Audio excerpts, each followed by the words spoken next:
I grew up here in Belton, and I was born in 1938, and we moved into town here from Barker's Creek. I finished up at Erskine as a day student with a chemistry degree and got accepted to Emory School of Dentistry in 1959 and finished over there in 1963. And the draft was still on, and I was single. And the Air Force sent me off to Turkey for 2 years. How was that?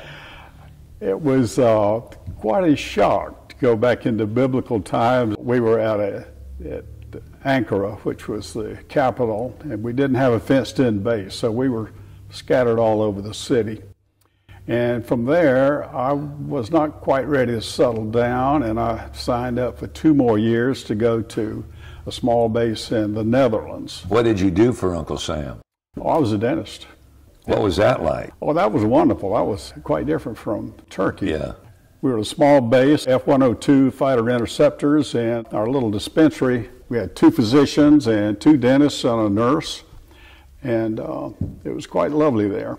I met a young lady while I was there, and when she proposed marriage, I said yeah. So we've been married now 57 years or something like that. So she was from there. Oh, yeah. And you brought her here. Right. What kind of a transition was that for her? Well, luckily she loved to travel, so we had, by that time I had decided to stay in the Air Force Dental Corps. So we had a assignment at Myrtle Beach Air Force Base. That was tough. Had 2 children there, and then went to Italy, southern Italy, at a security service base for almost 3.5 years there. And I applied for specialty training, and the Air Force sent me back to Emory for a 2-year residency in prosthodontics. And from there, I was rewarded for my scholarship by sending me to Minot, North Dakota, to a SAC base. My last duty station was at Charleston Air Force Base. I managed to make full colonel there by the time I retired. And when you retired from the Air Force, did you also retire from dentistry? Oh, no. I practiced another 18 years in Charleston. In Charleston? Yes. And you currently live in Mount Pleasant? Yes. We've lived in the same house for a long time, 45 years or so. Even though you live in Mount Pleasant, you still have a connection in Anderson County, and you come back periodically. What's your connection here? I still have my grandparents' old farmhouse down at Barker's Creek. And also I've been a member of the board here at the Belton Depot Museum, and I've enjoyed that over the years. I'm still what you call an emeritus member of the board. So they're doing an excellent job here, I think. They are. They've got a good reputation. Yeah. We've got a real good director, and this Allison Ashley Darby is our town historian. Yeah. She's done a couple of books on Belton. She has. So in your retirement now, basically what do you do? I enjoy genealogy. Okay. And I've edited a family magazine since 1988. And with 3 other cousins, we've compiled a couple of books on the family history and so forth. Because if you know anything about Belton and Honeypath, the Kays are deeply rooted in this community going back, what? Right after the Revolution, Robert Kay moved here back when it was called Pendleton District with 5 sons. Both before the Civil War and afterwards, a lot of them started moving westward to Texas, well, Georgia and Alabama, Mississippi, and our little family newsletter, it's a quarterly newsletter, and we mail it out to about 900 addresses all over the United States. Wow. Including Alaska and Hawaii. But I was always been interested in Evans Ragsdale, our cousin. Tell me his original story, because he was born here in Anderson County, Evans was. Yes, he was. Yes, he was. Down in Honeypath. His mother's name was Grace Mitchell, and she was from the Doshino area, down near the present Belton Honeypath High School. And the father was, his folks were from the Barker's Creek area, Ragsdale and Massey, and he met Kathleen Shirley, and they got married They were about 18 or 19 years old. Shortly after that is when he got drafted. Because this would have been during what period of time? Right before the World War II? Yeah, well, Evans was born in 1923, so he would have barely been 19 or 20 years old when he got drafted. And I imagine he got drafted probably the latter part of 1942 or 43. Okay. Because he finished his training very early in 1944 and was shipped off with his crew to England. He was in the Army? Army Air Corps. And they offered him to go to gunnery school and flight school down in Texas. And he left his wife at home expecting a child. And she lived with her parents. And knowing that he was going to be shipped out overseas, Kathleen, his wife, wanted him to see his baby before he went. She took a train from here all the way out to Texas with that small baby and stayed 2 or 3 days out there before he shipped out. When he finished up his gunnery school and training, flight training out there, he was trained as a tail gunner on a B-17 bomber. And the B-17 had 4 officers, pilot, co-pilot, navigator, and bombardier. And then there were 6 enlisted men, mostly gunners. There was one called a flight engineer, and he also manned the top gun. And then there was a right and left waist gunner about halfway back in the plane. And there was a ball turret gunner under the bomber, a plexiglass-like thing that swiveled around. And Evans Ragsdale from Honeypath was the tail gunner. They trained on a plane called the WWII down in Texas, but I guess they left that behind, and they may have picked up a new plane to ferry over to England and probably had a refueling stop somewhere in Iceland or Greenland somewhere. But they went to the East Anglia part of England, which, well, for several reasons. One is that area is flat, and it's also the closest to continental Europe, so it would take less fuel for them to go and bomb their targets and get home again on a tank of gas. I think they probably arrived at their station there in East Anglia about the first part of April of 1944. Now, April, that's only 2 months until the invasion at Normandy. So most all of continental Europe at that time was under Nazi control. They were sort of making headways into Scandinavia and had already been bombing London and Manchester and some of those places, building ammunition and so forth. This particular bombing raid on the 29th of April, 1944, it was a Saturday morning, and there were some 700 bombers taking off from East Anglia that morning. B-17s, B-24s, and the English, I believe they called them Lancasters, maybe. And of those 700 bombers, there were about 60 that did not get home that night. And with a 10-man crew approximately on each of those bombers, that meant that 600 men approximately were termed to be missing in action by that night. They didn't know what happened to them because the bombers that got back home again to East Anglia, many of them were shot up pretty badly with injured aboard and so forth.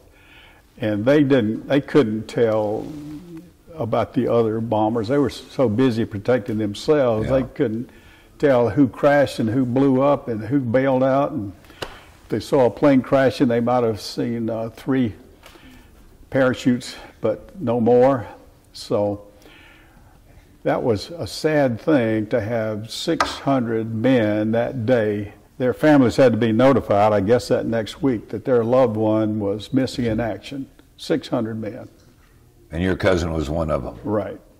They were approaching Berlin, and the Germans were shooting up flak from the ground, which would explode at a certain altitude and send shards of shrapnel every which way. which would both penetrate the skin of the bombers and hit propellers and knock them out, or hit fuel lines. And in the case of Evans's plane, it damaged their navigation equipment and knocked out one of their engines, and they were losing fuel. They had not reached their target yet, but the pilot, Hal Nelson, decided to go ahead to the target area. What they were trying to do is bomb the huge, I think they call it the Friedrichstrasse complex of railroads there in Berlin, because knowing that they were going to invade Normandy later on, they were trying to destroy those lines that would reinforcements. Plus, the German workers used those railroads to get to work, so it would just disrupt a lot. They went ahead and dropped their bombs and turned to head home again. And that's usually when the German fighters would come up and polish off the stragglers, the bombers that were in trouble. Evans' crew, they dropped down and tried to get into some cloud cover. The pilot signaled back for make sure everyone had their parachutes on in case they had to bail out. Well, the left waist gunner, Don Jackson, he not only put on his chute, but he went ahead and jumped out while they were over Germany. He was beat up by some farmers and immediately taken as a POW and spent the last 13 months of the war as a POW. He survived. Okay. So that left 9 crew members in the plane. They knew they couldn't get back to England, and they sure didn't want to dump into the North Sea. They'd freeze to death there. But they also hoped they could get across the German border into occupied Holland or Belgium, because the Dutch and the Belgians hated the Germans, and they would do everything possible they could to help out a crew member. They got back across the border, and Evans said that they hit the top of a tree. They bounced off the top of a tree, and the pilot saw an open wheat field. And he told them to go to the radio room and prepare for a crash landing. He did a wheels-up belly landing in a wheat field. Evans said the wheat was 3 or 4 inches high. He said it was the smoothest landing he'd ever been on. So they jumped out of the plane, tried to set it on fire, and ran into some woods and eventually over to a farmer's barn. And when the farmer came out to feed his animals that night, they exposed themselves, and he told them to stay hidden. He would bring them something later that night to eat and would notify the Dutch underground to help them hide from the Nazi occupation forces. The Dutch underground came, mostly young Dutch boys, and had them take off all of their military stuff, weapons and everything, and dress them up in Dutch clothes and paired them off in pairs. So Evans was paired off with George Polk from Florida, who was a radio operator. And even after the war, they stayed friends for an awful long time. After they landed, and they stayed first with a family, the Kuslag family, which was a large farm family. They stayed upstairs in an apartment in a town called Zutphen, and in the attic of these 2 old maid sisters. And they could look out that attic window to the German Officers Club right across the street. He was hidden out for 7 months. Wow. Now, evidently, at the end of 6 months back then, if you were missing in action, the government would compensate the family and be declared killed in action. Evans' wife, Kathleen, said, "No, I know he's alive, and I'm not going to accept this money." And when the Allies had come through France and up through Belgium and were getting close to the Rhine River, Evans and his partner, George Polk, the radio operator, they decided they were going to jump out of hiding and go down and swim the river if they had to get back with the Allied forces. But they got caught. They were getting down close to the river, walking through this grassy field at night. And there was a German soldier out there relieving himself. and he heard them talking English probably and fired, and by the morning they were surrounded, they were captured, taken in, marched into the Dutch city of Arnhem there on the Rhine River. Questioned there for a while, and then they were shipped off to Frankfurt, Germany, and questioned further. Then they were put on a train, a cattle car, fully packed with POWs. And it took them 5 days to get to this Stalag Luft 4, which was a POW camp sort of in the northern part of Poland. It was up near the Baltic Sea. He said being without food for 5 days was manageable, but he said without water would just drive you crazy. So he was a POW for 6 months. The last 6 months of the war, Russians came through and eventually liberated him. How did the family, Don, finally find out he was at least alive? When he became a POW, the International Red Cross was able to get those names. So 7 months after he was declared missing in action and presumed dead, the Red Cross knew that he was a POW. Now, I was about 6 years old at the time, but I remember some lady rushing into our house and saying, "Oh, Evans is a prisoner of war." And I thought, is that good news? It doesn't sound so good for a 6-year-old, but it was great news for the family. And what was it like when he came home? Oh boy. He came home, and the GI Bill, he was able to go to Erskine College.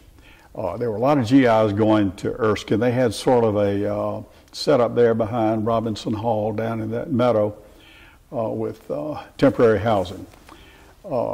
He went through 4 years of college. His math professor, Professor Leslie, who was a longtime math professor there, recognized how good he was in mathematics and geometry and all that other stuff, probably from his gunnery training, and urged him to become a land surveyor.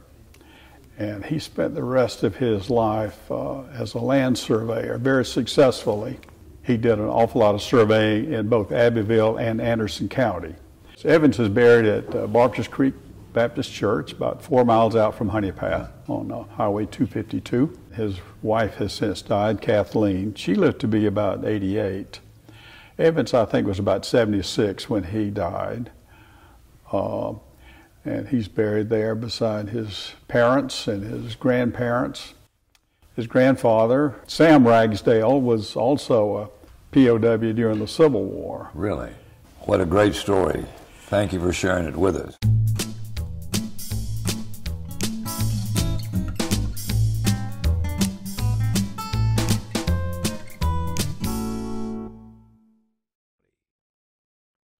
Brought to you by the folks at Anderson County.